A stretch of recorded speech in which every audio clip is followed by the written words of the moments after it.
Photos just have my heart. It's the most precious way to memory keep.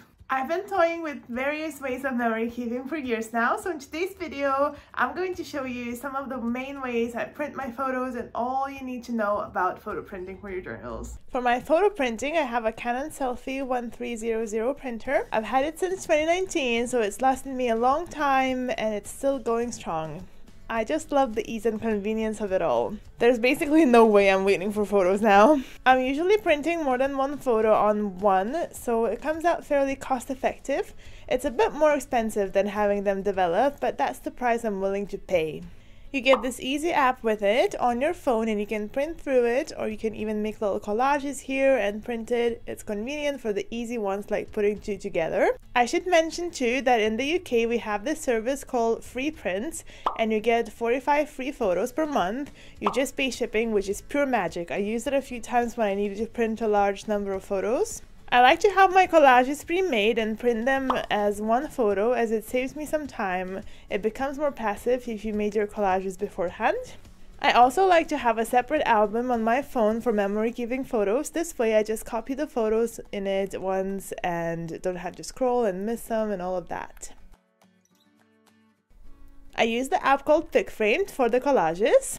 It is fairly easy to use and it's customizable, so you can add borders and all the fun things like that. It's about $15 a year and it's well worth it for how much I'm using it. I used to have a great free app for Android when you can move photos around and that easier, but it's such a sacrifice with the iPhone.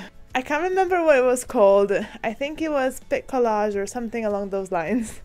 Not really helpful, I know. For the most part, PicFrame is all I need. I usually put 2 photos of the ones that are most important and then 3 on there is perfect for the nature shots, and you can fit 4 of these in one traveler's notebook page, which works out great.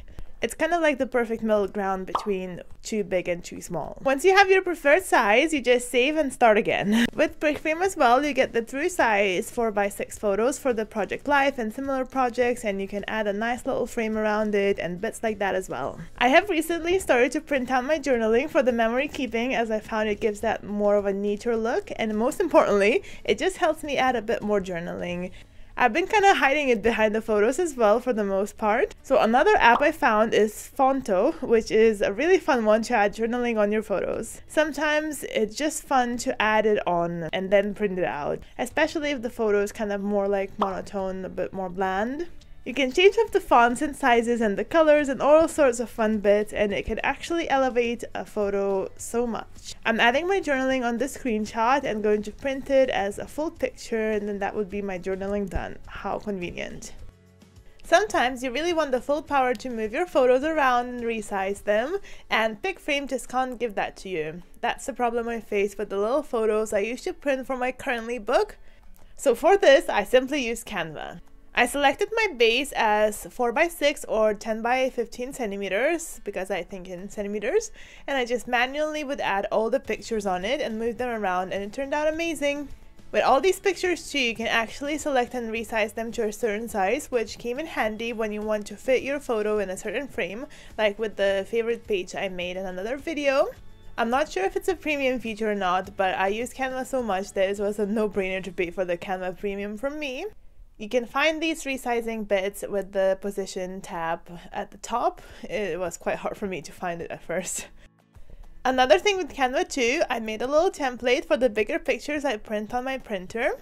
I would normally just use my printer to print stuff for the planners, like book covers, as the quality on those just doesn't have to be amazing.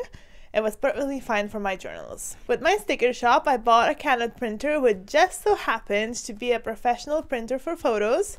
I got some photo paper with it as well, and it prints amazing quality. It was quite hard to guesstimate the size of these when adding it on the standard A4 sheet. So I thought it'd be easier to make a little template for the photos I'd use for my traveler's notebooks. If I wanted to print a bigger picture, that would take up the whole page, as the biggest you can print with the Selphy is 4x6.